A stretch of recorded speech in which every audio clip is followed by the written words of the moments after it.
Nous accueillons aujourd'hui Aïssata Sissoko, autrice et originaire de Clichy-sous-Bois et qui habite dans le quartier Albert Camus, là où nous sommes actuellement. Bonsoir Aïssata. Bonsoir. Est-ce que tu peux nous parler un petit peu de ton quartier? Oui, mon quartier Albert Camus, ça fait 10 ans que, en fait, je ne suis pas originaire du coup de ce quartier-là, mais plus de l'Aqueduc, qui a depuis plusieurs années été détruit. Mais ça fait 10 ans maintenant que j'ai déménagé ici, Albert Camus, que je qualifierais d'un quartier assez calme comparé à ce que j'ai pu connaître à l'Aqueduc. Et c'est vrai que vu que j'ai plus d'attache justement à l'Aqueduc et le fait que ça a été détruit pour le coup, j'ai peut-être moins d'attache ici, pour autant c'est assez calme, donc proche du bois. C'est un quartier où tu te plais? Oui, ça me plaît beaucoup. En plus, tu as tous les bus en bas de chez toi. C'est vraiment pratique pour ça, pour le coup, ouais. D'accord. Donc tu as écrit ce livre, Ce qui nous reste, qui parle du parcours en fait de tes parents, de ton père qui est originaire du Mali, ta mère pareillement. Tu parles aussi toi-même de ton parcours et de ton vécu par rapport à tout ce qui est relatif aux questions d'immigration, double culture, transmission, banlieue, estime de soi, etc. Est-ce que tu peux nous parler de ton livre, Aïssata? Alors, comme tu l'as expliqué, l'objectif principal de ce livre, c'était vraiment de mettre en avant le parcours de mes parents. Initialement, c'est comme ça que je l'ai pensé. Et au fur et à mesure de l'écriture, j'ai décidé d'inclure plusieurs sujets, notamment à travers le personnage de Naba, qui est la fille en fait des deux personnages qui sont mes parents, Bokar et Madina dans le livre. Et là où j'inclus différents sujets en lien avec ce que j'ai pu connaître, la banlieue, l'estime de soi, voilà, la transmission, la double culture, divers sujets. D'accord. Est-ce que tu peux nous raconter un petit peu l'intrigue du livre du coup? Parce que j'ai essayé de résumer, mais Ouais. je pense qu'il n'y a que toi qui peux en parler plus Bien sûr. que quiconque. Ce que l'on va retrouver dans le livre, ça va être tout simplement des récits. Donc, comme je le disais, 3 personnages principaux. Bokar, qui est un jeune enfant. Dans l'histoire, en fait, il raconte l'histoire alors qu'il est âgé, mais il raconte tout simplement son enfance au Mali. C'est les rêves qu'il avait eus, les espoirs qu'il a eus, les raisons pour lesquelles il a quitté le Mali pour venir en France. Toutes les circonstances qu'il a connues, la façon dont il a géré en fait cette adaptation dans un pays totalement différent de ce qu'il a connu, et la façon dont il a construit, on va dire, élevé une famille, des enfants dans un environnement totalement différent de ce qu'il a connu. Donc ça, c'est le premier personnage. Ensuite, il y a Madina. Donc Madina, on comprend un peu plus tard justement qu'elle va devenir la femme de Bokar. Elle nous raconte également son enfance au Mali, auprès de sa famille. Les raisons, elles aussi, qui sont différentes de Bokar, qui ont fait qu'elle est arrivée en France. Et elle aussi, de son point de vue, comment elle a vécu son adaptation dans ce pays différent de ce qu'elle a connu. Et enfin, le personnage de Naba. Naba qui est inspiré du mien. Initialement, c'était pas du tout prévu comme ça. Pour autant, j'ai trouvé que c'était intéressant de mettre en avant un personnage un peu hybride qui est né en France, mais qui est originaire du Mali. Et là, Naba, c'est vraiment le parcours d'une jeune femme qui raconte un peu son parcours ici, en banlieue, à Clichy-sous-Bois, la façon dont elle a vécu dans ce pays, dans cette ville-là, comment elle s'est cherchée aussi pour elle raconte beaucoup sa quête identitaire, notamment vers ses origines maliennes, la façon aussi dont sa double culture est perçue en France, comment elle l'a perçue. Et aussi, il y a un peu de développement personnel parce qu'elle a été amenée justement à travailler la confiance, l'estime d'elle-même. Et c'est un peu ces sujets-là qu'elle met en avant dans le livre, dans son parcours. D'accord. J'ai juste une petite question en fait par rapport au fait que tu as 2 grands frères toi-même. Oui. Et que en fait dans cet ouvrage tu fais parler à la fois ton père et ta mère et toi-même. Oui. Pourquoi est-ce que ces deux-là sont absents? Parce que, alors comme je le disais initialement, l'objectif c'était vraiment de parler que de mes 2 parents. Moi, c'est vraiment en fait dans ma démarche d'écriture que je me suis dit ce serait bien de mettre en avant un autre personnage.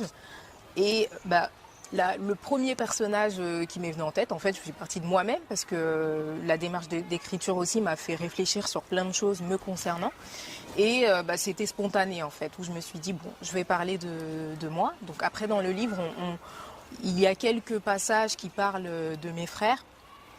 Pour autant, je me dis, pourquoi pas ce qu'il nous reste d'eux, avec une vision plus masculine, parce que c'est vrai que moi, je l'aborde vraiment au niveau féminin, et c'est vrai que aborder la banlieue, l'estime de soi, dans une version plus masculine, ça peut être intéressant. Mais je pense que je voulais d'abord au moins faire ce livre-là en parlant de moi, et après, pourquoi pas, justement, poursuivre avec une version plus masculine à travers... en détaillant l'histoire de mes frères.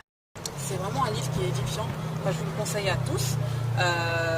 Pour beaucoup, Merci. en fait, c'est vrai on sait que nos parents ont vécu certaines choses, mais on n'ose pas forcément ouvrir le dialogue par rapport à cela. Ouais. Et c'est vrai que ce livre va permettre peut-être à beaucoup de personnes de poser des questions à ses parents. Félicitations par rapport à ça. Tu parles de la double culture. C'est un sujet qui revient assez régulièrement. Comment toi tu la gères ta double culture? Je la gère de façon assez sereine. Il y a quelques années, j'aurais pas dit ça, clairement. Lorsque j'étais en quête identitaire, je vais pas te cacher que en tant que Française d'origine malienne, c'est vrai que moi, pour parler de mon vécu, je suis pas partie au Mali régulièrement. Du coup, le lien, je l'ai avec plus mes parents au téléphone, mais c'est pas pareil du coup d'aller directement sur place. Donc je l'ai pas forcément eu aujourd'hui. Et c'est vrai que pendant de longues années, je me questionnais beaucoup, dans le sens où c'était un peu ambigu. Est-ce que je me sens vraiment française? Ça, c'est la première question aussi qui vient, parce que pour le coup, même si on ne se la pose pas, on va clairement vivre des choses, que ce soit en termes d'éducation, en termes de peut-être aussi dans le quartier dans lequel on vit ou autre, où on va avoir cette question-là à se poser, cette remise en question. Et au-delà de ça, est-ce que je suis française? Mais je suis pas, je sais, on me fait montrer que je ne suis pas française. Ça se voit clairement que j'ai des origines qui viennent d'ailleurs, pour le coup. Mais concrètement, qu'est-ce que j'en sais? Et en fait, je me suis beaucoup questionnée par rapport à ça. Pendant longtemps, c'était un peu un va-et-vient en me disant oui, ok, ici, en même temps, je suis née et j'ai grandi ici, donc j'ai connu que la culture française. Pour autant, clairement, parfois, on te fait comprendre que oui, ok, mais tu viens d'où? Des petites questions comme ça que je pense beaucoup de personnes ont connues, qui font que ça te renvoie à quelque chose de lointain. Et vu que, paradoxalement, tu te dis, tu l'assumes, soit tu l'assumes, soit tu te dis, au final, non, je l'assume pas trop parce que c'est mal perçu dans la société. Donc, il y a plusieurs choix, plusieurs questionnements à se faire. Et moi, c'est vraiment il y a 5 ans où je me suis dit, mais ok, il faut que tu l'assumes. Tu es né en France, certes. Tu as grandi ici, certes. Pour autant, tu as des origines d'ailleurs. Et c'est là que j'ai été dans une quête. Et ce livre, c'est vraiment aussi ça. C'est tout à l'heure, tu parlais du dialogue. J'ai aussi ouvert le dialogue parce que c'est un peu égoïste, parce que je voulais aussi en savoir plus sur moi-même, clairement, à travers l'histoire de mes parents. Et c'est de cette façon-là que j'ai pu, justement, je dirais pas me réconcilier, mais en apprendre davantage. Et aujourd'hui, je suis clairement bien en phase avec ma double culture. Je l'assume complètement. Voilà. C'est vrai que c'est une question qui revient assez souvent. Il y a des personnes qui vont résoudre cette problématique, on va dire, de manière assez dure, conflictuelle. On va soit rejeter la France, soit rejeter le pays d'origine. Et finalement, en grandissant, en fait, on se rend compte qu'on est attaché aux deux, qu'on voudra toujours revenir en France, par exemple. Si jamais je suis amenée à travailler à l'étranger, mon point de départ, c'est la France. Donc, on a toujours tendance à revenir ici. Et d'ailleurs, c'est quelque chose qui est observable. Il y a plein de personnes qui ont grandi, qui sont nées à Clichy-sous-Bois et qui vont par la suite fonder leur famille dans les villes avoisinantes. On les retrouve beaucoup à Montfermeil, à Livry-Gargan, etc. Donc c'est quand même qu'il y a une attache même au local, quoi. Ouais. Et ouais, je pense que ce livre va permettre à plusieurs personnes, enfin à plein de personnes, de se dire, en fait, le conflit, il existe parce que c'est comme ça, mais c'est pas parce qu'il existe qu'il a à l'être, en fait, et à le rester. Moi, j'ai une autre question, c'est par rapport à l'art. Il y a plein de personnes en banlieue qui sont très attirées par l'art dans toutes ses dimensions, dans toutes ses facettes, etc. Et qui, en fait, vont soit vivre leur passion pour l'art, pour l'écriture, pour l'opéra, que sais-je, de manière cachée, parce que, en fait, soit l'art, c'est pas considéré comme un facteur d'intégration sociale parce que c'est un petit peu rejeté, ça représente un peu la culture légitime, donc peut-être élitiste et qui n'est pas ici, la culture qui nous exclut de fait, ou alors parce que on ne sait pas comment s'y prendre, etc. Toi, comment tu as fait pour dépasser tous ces clivages et tous ces schémas? Parce que finalement, tu as fini par publier ton livre. Il y a plein de personnes qui vont écrire dans leur coin et qui vont laisser leurs écrits dans leur coin, au fond d'un tiroir, au fond d'un placard. Et toi, finalement, tu l'as publié. Oui, finalement. Je l'ai publié. Mais c'est vrai que ça a été... c'est intéressant du coup ta question parce que il y a plusieurs années, beaucoup de mes écrits étaient restés dans des tiroirs et j'avais pas forcément eu cette volonté, cette détermination de me dire je vais publier un livre. Et comme tu dis, malheureusement, moi je l'ai vécu, le fait que mon art, je le vivais un peu caché, c'était une passion. Mais en fait, je le vivais caché pour deux raisons. La première, clairement, après c'est plus en lien aussi avec mon éducation, la vision aussi qu'on a de la réussite. Pour moi, l'art, je le voyais pas comme un moyen pas de réussite en fait, clairement, de réussite. C'est ça, exactement. Après, aujourd'hui, exactement. Et pourtant, ça a toujours été, depuis que je suis petite, je sais que j'ai toujours aimé écrire, j'ai toujours écrit d'ailleurs, j'ai toujours été intéressée en fait par ça, je l'ai toujours fait. Mais je me suis jamais posé la question, je me suis jamais dit, ok, tu vas publier un jour, tu vas devenir, tu vas être autrice.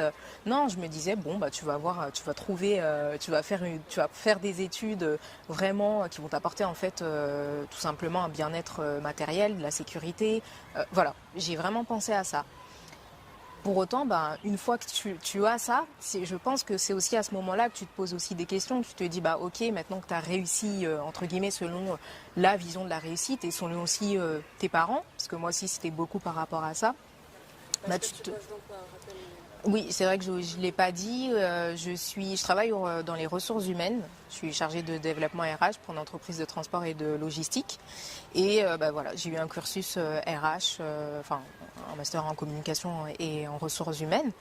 Et aujourd'hui, je dois dire que je suis contente, je suis fière parce que je suis contente d'avoir eu un diplôme qui me permet aujourd'hui de pouvoir vivre, on va dire, correctement. Pour autant, c'est vrai qu'il y a le côté passion qui ressortait. Et je me disais, mais en fait, faudrait passer ce clivage-là. Et le deuxième point, parce que tout à l'heure je parlais de réussite, le deuxième point, c'est plus en lien avec la vision que notamment en banlieue ou même si je vais plus loin par rapport à la vision qu'on peut avoir de l'art. Maintenant, ça s'est démocratisé, mais de la communauté noire. Moi je me suis beaucoup aussi réfrénée par rapport à ça.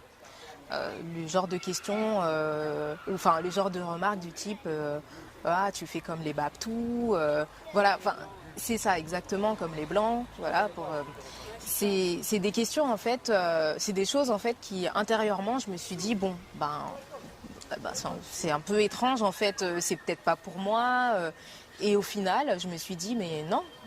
Si tu as envie de... Et je me suis dit non, mais le fait de m'être informée sur des auteurs africains, sur des personnes qui ont fait en fait ce que je souhaite faire, ce que je souhaitais faire, m'a beaucoup aidée à dépasser en fait tout ça, tous ces schémas-là, toutes ces barrières que j'avais en tête. Et aujourd'hui, je suis contente parce que je dirais du coup à toutes les personnes qui écrivent dans leur coin que...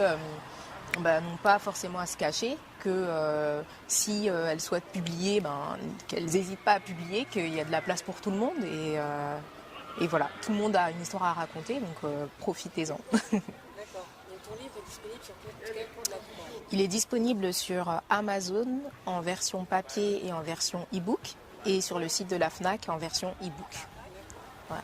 Ce qui nous reste, c'est un ouvrage qui se lit très rapidement et qui nous permet en fait de remettre en question des certitudes, mais aussi de peut-être s'ouvrir, d'ouvrir le dialogue avec nos parents, d'aller les voir, de se poser avec eux et d'aller leur poser des questions sur leur parcours, comment ils sont arrivés en France, qu'est-ce qui s'est passé quand ils sont arrivés en France, et qui en fait vont, des questions qui vont nous montrer aussi, nous faire connaître nous-mêmes.